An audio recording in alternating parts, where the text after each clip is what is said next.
Well, buongiorno and welcome to Alan's Italy. Now normally I'd be saying good evening, welcome to Alan's Italy, but this broadcast is taking place in the morning, and here's the story behind that. As many of my viewers know, Alan's Italy has been off the air for the past 2 months because of renovations in the studio in Woodstock. And in fact, there have been no YouTube videos for those 2 months. And I began to get a little disappointed that I wasn't doing the show. So I contacted Danielle Maloney, who is the station manager at Panda TV, which functions for Tivoli and Rhinebeck and Rhinecliff and Red Hook on the other side of the Hudson River from where Woodstock is located. And she said that I could do the broadcast in their studios. So here I am on a Friday morning, and as a matter of fact, I'd like to begin by saying that Alan's Italy thanks the Panda TV public access television station in Tivoli for hosting the show, with special thanks to Danielle Maloney, the station manager, and Matt Lynch, the technical director. So this is a unique opportunity because it's being actually put together in a very different way from the way we usually do it. So it's going to be edited in the sense that all the various pieces of the show, such as the introduction, the conclusion, and indeed the visual images that you're going to be seeing on this show, are going to be woven into what you're actually seeing now, which is me on the air. So this is very different for me, and of course, very interesting. So let's let's go back to this for a moment. So this is Alan's Italy show number 104, which is going to be talking about the town of Monterosso al Mare, which is located in Cinque Terre. And it's the new town, and as you can see from the image, featuring the Bar Colpi di Timone. And the first show we did on Monterosso al Mare, which was show number 103, and in fact was the last show that I broadcast 2 months ago, was the old town. There are two parts of Monterosso. Let me go to this image first to show you Italy, and to point out that the area of Cinque Terre is right over here, right on the Ligurian Sea, in the general area known as the Mediterranean. And here's a close-up of that, and here's the town of Monterosso al Mare right over here. And these are the other towns in the Cinque Terre. There's Vernazza, Cornelia, Manarola, and Rio Maggiore. So this is the town that we're going to be talking about, but part 2. And this is a map of the town of Monterosso al Mare. And during the last show, this was the area that we spoke about. This is called the Old Town.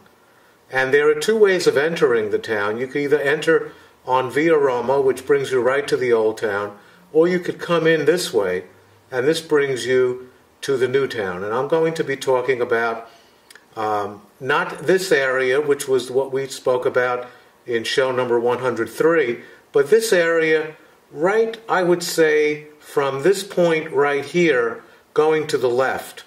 And this indeed over here is a tunnel which brings you from the old town to the new town. Okay, so again, there are 3 ways of getting to Monterosso al Mare. One of them is to take the autostrada, which you're now looking at, and then get off the autostrada and take side roads all the way down to the town. This is the way that I arrived during my last visit. The first trip that I made back in 2009, we arrived by train, and we arrived by car this time. I would never take a car there again. That's not to say that it's not possible to do, but if you're a little anxious of driving on Italian roads as I am, which is one of the things that prevents me from really exploring some of the real, little details of these tiny little Italian towns, although I've done so extensively, simply by taking a deep breath, getting behind the wheel and driving. But, winding roads, blind turns, cars going 60 and 70 miles per hour on roads where you're only supposed to go, let's say, 20 miles per hour, is a little strange. So that's the way that we arrived the second time. But of course, some more placid ways of arriving are by ferry, and you could take a ferry boat from various places along Cinque Terre, and that will let you off right at the dock of Monterosso.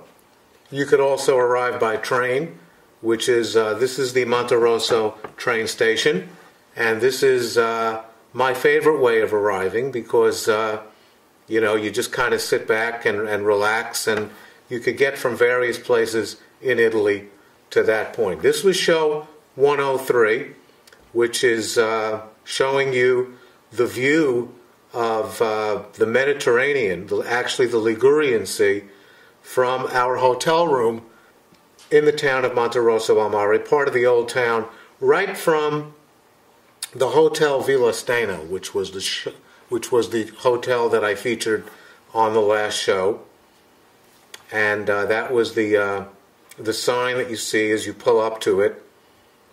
And this is the old town. So this is the town that was there from the very, very beginning. This is the medieval town, and you could see from the buildings that these towns are indeed hundreds of years old. This is the entrance to the old town from the dock that you would see as you pull up on a ferry boat. And to get from the old town to the new town, we had to go through that tunnel that I indicated earlier. And as we started walking through the tunnel, we heard Bob Dylan music. And it almost sounded like Bob Dylan. Of course, there was no way on earth that Bob Dylan would be in that particular location. But it sounded like Bob Dylan. I don't remember the song. It could have been Just Like a Woman, but I'm not sure. But as we walked closer and closer, we realized that the sound was made by this fellow. And the mistake that, as Laura and I are putting together this show, we came to the conclusion that what we should have done is taken a video of this guy, and that would have, been very, very nice to do. But, we stopped and we listened for a while, and then we continued on. And at the very end of the tunnel, which is kind of, it's difficult to see the end of the tunnel, but it's right over there in the distance, right in the center of that image. And this is the view that you come and see as you exit the tunnel. The first thing you see actually on the left side is this table, which is connected to a restaurant that is down those, on the left side you could see stone steps, and those stone steps lead you to the actual restaurant. But they have a couple of tables right over there, and you get to dine with that view in the background, which is quite an amazing thing. And this is what your eyes behold as you exit from the tunnel going towards the new town. Now, when I was doing research, and I know a little bit about just about everything, but to really get an understanding of why one part is called the old town and why one part is called the new town, and in terms of the history of why one thing is one way and one thing is the other, I do a little research on the internet, and I did so for Monterosso al Mare, the new town. And then I realized that I actually have a friend who is the owner of the hotel I spoke about earlier, and I sent him an email, and he sent me a very nice description of what the new town really is, which I'd like to read for you. So as we take a very nice look at the new town, I'm going to read exactly where. At first I was going to just excerpt things from there, but then I realized that it would be very nice if I just read what he wrote, because this is a person, this is Matteo Pazzini, who grew up in the town and went off to college and came back, and now owns one of the two hotels that is owned by the Pazzini family. The other hotel is the Hotel Pasquale, which is right by the beach. His hotel is actually up in the mountains, as you could see if you look at TV show number Alan's Italy number 103. But this is what he wrote. This is from a native of the town of Monterosso. So he writes, "Dear Alan, the new town is Fegina." That's Fegina. It is the name of the place which is between the tunnel, more or less, and the train station. So that tunnel I showed you, and then the train station is probably about, I would say, maybe a half of a kilometer away from the tunnel. And this is what he continues to write. In the past, and he indicates until the end of the 19th century, was an area where there were only lemon trees and grape fields. So this is what the new town was in the early part, at the end of the 19th century. Just lemon groves and grape fields. So, picture that as you look at the picture of what you're looking at now. Before the Italian government built the train station, more or less 1871, the train station area was one of the best places to grow grapes for what's called I'm going to try to pronounce this. I have a little trouble. I'm a little challenged when it comes to the Italian language, but it's in Italian it's scacchetra, and that's their sweet wine that's local to that particular part of Italy. In the sea right in front of the station, during the 17th and 18th centuries, there was a tonara, which is a big tuna fish area for fishing tuna. There was also a stone quarry. So at the end of the 19th century, people in Monterosso were leaving, he writes leaving, but he meant living in the old town, and had their groves or place for fishing in the part known as Fegina. So they were living in the old town, but they were actually doing the fishing in the new town. Then some rich families started to build villas in Fegina. There was more space, and they were far from the poor people living in the old town. So Fegina became kind of a Monterosso Beverly Hills, in Matteo's words. In this period, the father of Eugenia Montale, who won a Nobel Prize in poetry, built his villa there, and the young poet wrote the first two of 3 books of collected poems right there in Fegina. Then during the 50s and 60s, rich people started to build condominiums and sell apartments to tourists, so Fegina became more and more popular and touristy instead of a home of the jet set as before. Now people love the old town charm, but even if Fegina is not as charming as the old town where the train station is now located, the train station is located there, so that's if you'd want to get in and out of Monterosso, you'd have to go to the train station. It also has a very, very large parking area, which is really very important because a lot of people bring their cars, and if you don't get, people come for the day because the beach, as you'll see in a moment, is really a beautiful beach, the most beautiful beach in the entire Cinque Terre area.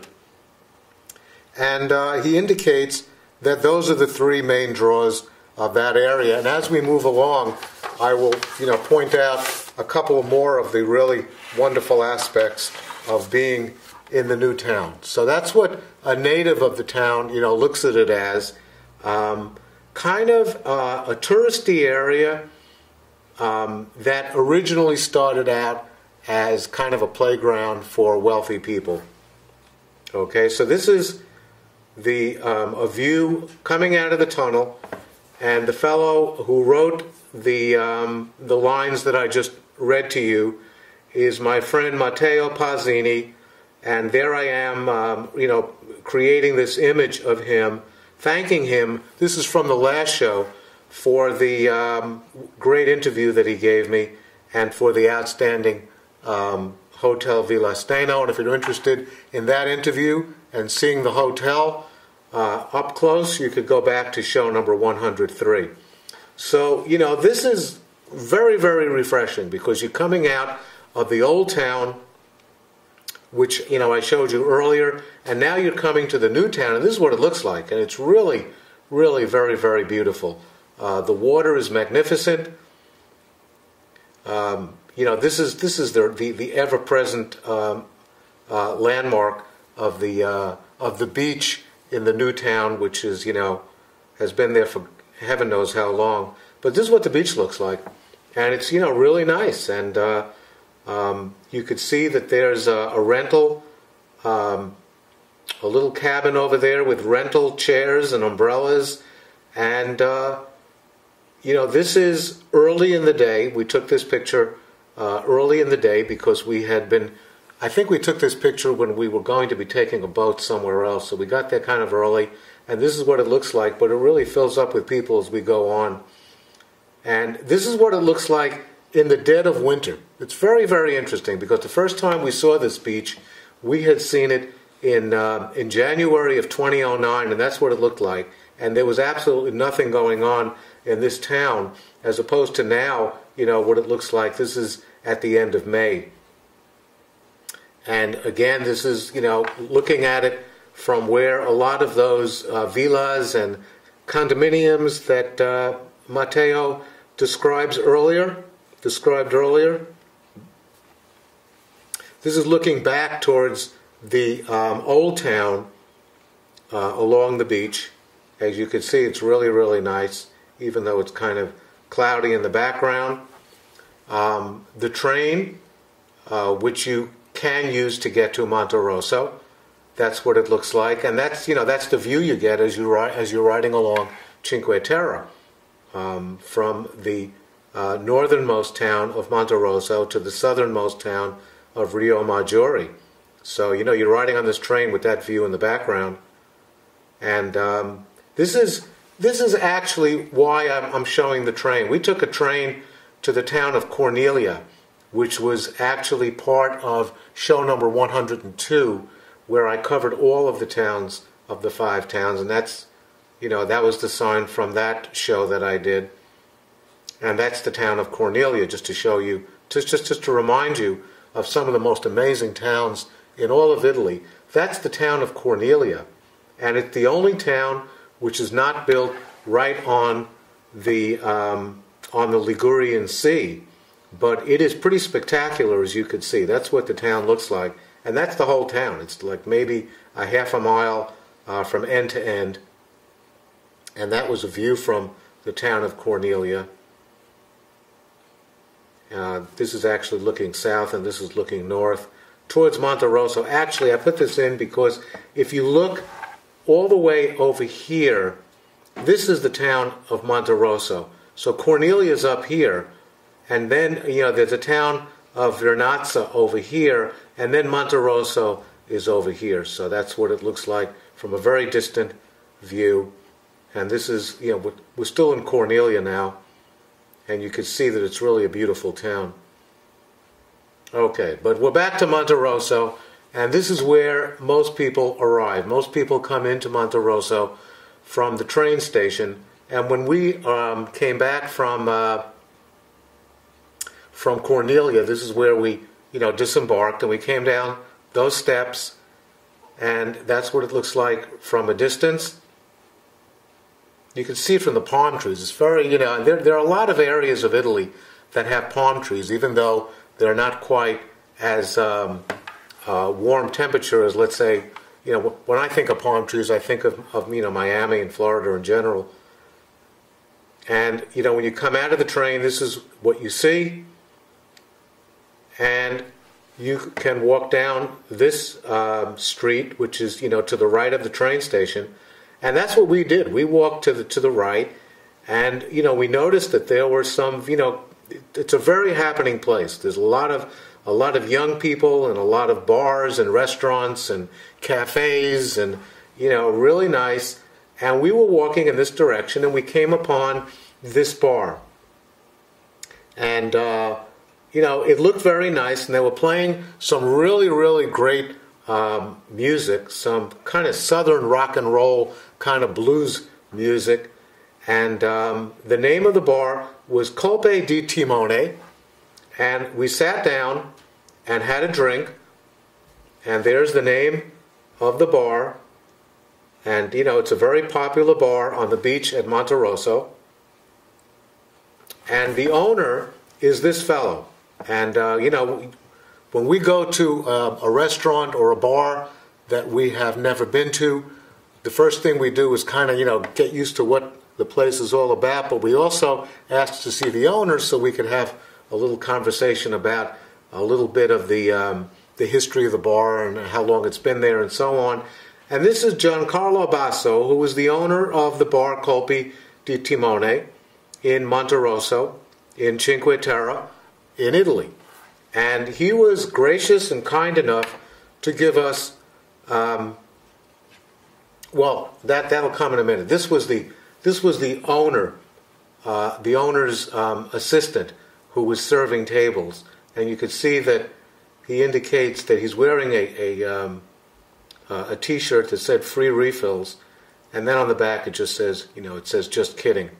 So that was very funny. And this is the owner. When, you know, at the moment I met him, and I'm bringing him out because he was behind the bar, and I brought him out.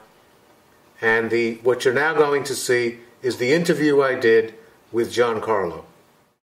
Alan's Italy is in Monterosso al Mare. We're at a really wonderful bar right on the beach.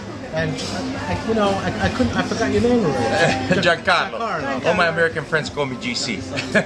Okay, so the first thing I want to know is what's the name of the bar? Colpi di Timone, which is the name of a very popular comedy from the 50s and the 60s, whose creator, this guy back here, Gilberto Govi, was my grandpa's favorite. So I decided to name it with. Does this guy's a comedian? Yeah. Does he know very funny. Grillo? What? Sorry? Grillo, the guy, you know, what's his name? Grillo? Grillo. Oh yeah, no. Movimento Cinque Terre. No, he was like, he died like in the 60s. Yeah. Okay. Grillo wish he was like him. Grillo's too feisty. So how long have you owned this bar? 6 years. Okay, and relate the story again of how you learned to speak English so well. Okay, my longtime girlfriend, she lives in Arizona. She was here for 2 years, and I've been, you know, being with her like all the places she went. She was in Florida first, and then she came here a couple of years to work at a military base in Germany. She was a psychotherapist, and then she moved back to Arizona. So, but the first place I went with her was Arizona. So you went to Arizona. Yeah, how long did you spend in Arizona? Just a winter. Just a winter because I had to come back here, make a living, and bring my euros to America. Yes. Right. Well, you know, make it's a worth fortune. more to bring euros to America yes, than the dollars to. I'll tell you that. So, did you grow up in Monterosso? No, I grew up in Milano because my dad in 1967 he went to work for the National Oil Company, so I was born there. My mom, she was very young when they got married. She was 17, so she had grandpa and grandma to sign the paper for her to go get married. Is that right? And I was born 2 years later in Milano.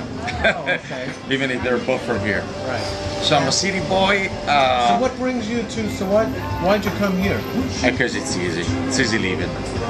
It's easy living was like very, very enjoyable in the 20s. Now it's getting harder because more places I go during the winter, more places I want to go. So when I come back here, I feel trapped because Monterosso is pretty, as it is not very big. Cinque Terre, they're lovely, but you know you can't really enjoy them like the tourists when you got to work all day long. So your bar is open. What time of the year do you open? We open at the end of March and we close around November. So you close in November and then you go somewhere else. Where do you go? Usually it's U.S. Do you? Is that right? Yeah, of course. As you can tell from my country music. Yeah, your music. I love the music. That's what drew me in here. I said, I love this music. I don't know, but you gotta walk in with a camera later and take a picture of my photo with George Strait. I got a photo with George Strait, the country singer. Oh, great, great. So when you were in the United States, did you go out to Nashville? Oh yeah, I love it. I love it. And you must like Elvis. You like Elvis? I'm not crazy about Elvis. I'm really, really country in the heart. I'm a city boy with a country heart. Right. In fact, like no matter what, this morning I was like a little moody. I was playing all the before opening. I was playing all the slow country songs. Right. So do you? It seems like this is the perfect place, right on the beach. Oh yeah. So you must do very, very well. Yeah. Is the IRS like gonna watch this? The IRS? IRS? Yes. You're doing terribly. It's okay. It's the American IRS. No. Yeah, I'm doing very good. It's not. You know who? I'll tell you who's going to watch this. And I'll tell you. Well, I'll tell you very quick. I'll tell you afterwards a funny story. But people from all over the world who want to come to a particular place will Google. Let's say Monterosso al Mare, and they'll come up with my video, and then they'll see the place, and then they'll come here because they've heard about it, and they see you, and they're going to want to come for you because you're very, you're very charming, and your place this is a beautiful place. Oh, you should have been here like last week. Last weekend it was. I got this group. They're from America. They're called like Bastual. They come every Sunday and Saturday. Had the line from the bar all the way to the tree across the street. Wow. There's a record line. Well, what do you mean? I mean, the people like a live group? Yes, and they line up like from the bar to the tree waiting for the cocktails. But where do they play? What? Where do they play the? Where do they? No. It's just a group. It's just a group. A traveling group. Oh, a tourist. Yeah. Yes. Right. No, I wish I was that famous, having groups. Yeah, YouTube. Right, yeah. That's what I thought because YouTube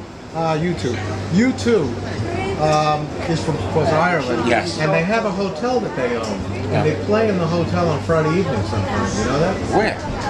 In Dublin, I believe. I didn't know that. Yes, I read this in the tour book. I read it in the tour book. They own a hotel, and sometimes they play. Not all the time, because he's busy going all over the world. Well, talking of that, there's one of my favorite singers is Alan Jackson, and it happened one day we were in Juno Beach, which was very close. Which is very close where like my girl used to live, and we went there to his tiki bar. He has a tiki bar. So, and I didn't know it was owned by Alan Jackson. And that one night he was there, and he did like some jamming with a guitar and a couple more guys. It was fun because nobody was there besides just a few clients. They showed up probably to check about the business, and he started singing some songs, and it was amazing. I have a question. The T-shirts that the guys are wearing who work here. My invention. Your invention because of the comedian. No, because I am a comedian. Because you are a comedian. Did you notice the sign in the bathroom? Yes, I saw it. I saw it. On the left side. Don't go this way because... No. The other sign about... Oh, I didn't see it. Says no WC with an arrow. It means there's no toilet behind here. Right. And then you have a funny one. I don't know if you want to say it. above the toilet. I'm going back. I saw it. I'm going back. Very funny. Should I say it? No, sure. It says if you just rehearsed an episode of The Walking Dead, please use this. There's an arrow like above the air freshener. The air freshener. Yes, right. It's very good. She told me that's my personality. So you have some nice prints here. We saw this one. Yeah, that's my. What's Passoa? Passoa is like passion fruit rum. Oh, very nice. Yeah. And I came up with a new one. Yes. I'm going to come back tonight. I came up like 3 days ago with a new one that it has limoncino, cucumbers, jalapeno, so spicy, and mint. And I called it Mex Italy because you got the limoncino and the jalapenos. Right. I want to try them all. We'll be back either tomorrow or later on. We'll have to see what's doing going shots. on. Giancarlo, thank you very much. Thank you very much. Grazie. Okay, so that was the interview we did with Giancarlo, and he indicates, one of the things that, of course, everybody is fascinated by is where he got the name of the bar from. And he has, a picture of this fellow who is Gilberto Govi. So, that's obviously going to be a big question. Who is this fellow? And he describes it in the interview but I did some research. I was very curious myself. Colpi di Timone was a 1942 Italian film, and the name of the Colpi di Timone in English means shot's helm, and it debuted the actor Gilberto Govi, who was born in 1885 and lived until 1966. He was born in Genoa. He's the co-founder of the Genovese Dialectical Theater, and he is, I actually watched the movie for a brief time. Shot's helm it is kind of like a nautical term that refers to, it also had another name, and that was called rudder blows, and it's kind of a quasi-comedy drama of a person who used to own boats and was on one of the boats and was struck in the chest, and his doctor gave him 3 months to live, and then he opens up this enterprise, and it's funny. It's from the 1940s, and it's very interesting. And this is obvious. This is apparently a very, very well-known movie actor in Italy during that time, Gilberto Govi, and that's a picture of him from the actual movie. And then, of course, we went out and we began to enjoy what the locals were enjoying, which was the magnificent sunshine and beach and area right along the new town. So the next few photos will show you what it's like being in the new town. And this is what happens later in the day. You start getting people along the beach, but it's still not, it's not like a really crowded beach, but it's very, very pleasant, and it's one of the really nice spots along the southern portion of the Italian Riviera.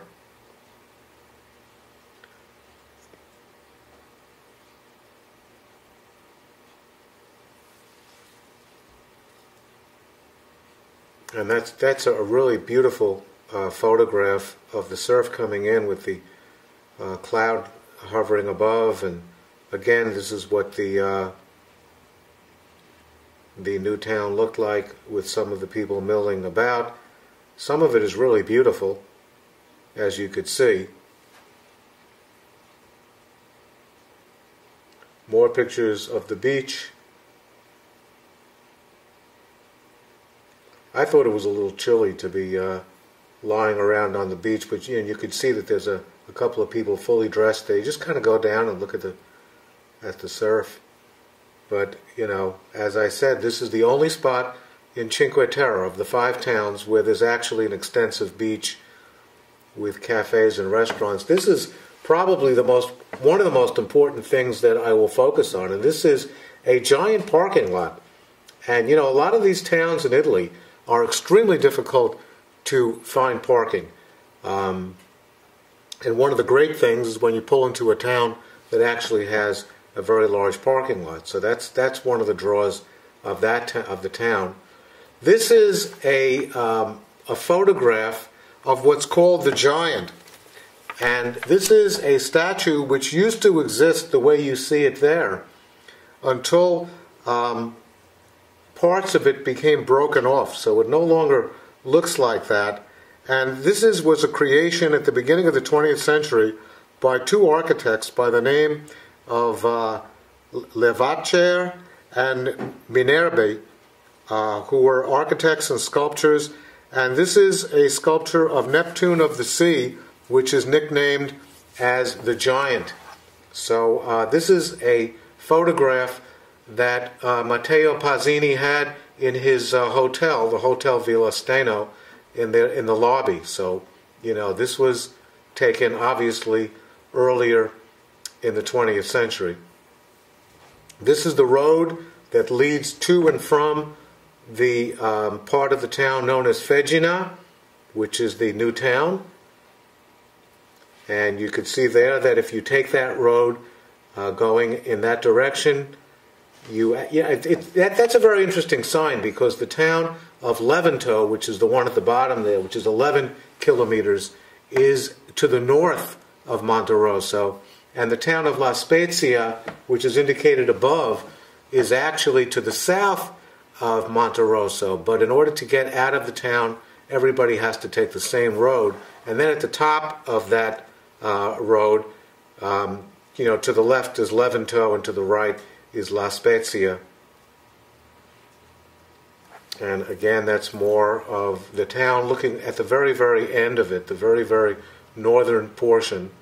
And, it's a workaday town, and there's a soccer field, and, there are teenagers playing soccer, as most Italian towns. And here's some more views of some of the nice, photographs that Laura took. And, walking along the promenade, walking towards the north, you could see the cabanas over there on the left side with the really beautiful. And this is, looking towards the south on that same walkway.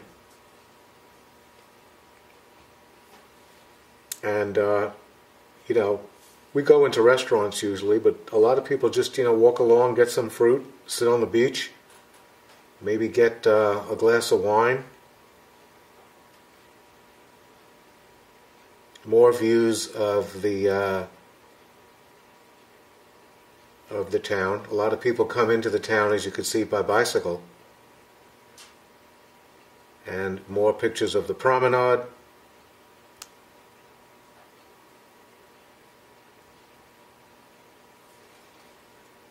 The mostly condominiums, those are not really hotels. At first we thought those were hotels, but then we realized that those were residences that were being used as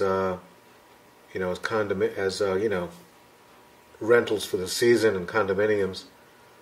Another view of the right at the beginning of the new town, from where we waited for the boat that would pick us up and bring us to another town. Another view of the sea, and a really beautiful view of what the sea looks like as you're just about to leave that part of the town. And first of all, we'd like to thank, Alan's Italy would like to thank Giancarlo for his wonderful interview.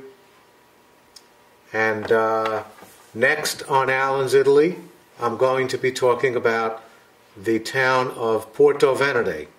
And there's a story behind how we wound up going to the town of Porto Venere, but it's a really beautiful town, which is actually at the very, very southern end of Cinque Terre, not far from the town of La Spezia. And that will be the topic of Alan's Italy show number 105. So, again, thank you for watching, and buonanotte, even though it's not the evening, and take care, and I hope you come back and watch Alan's Italy real soon. Good night.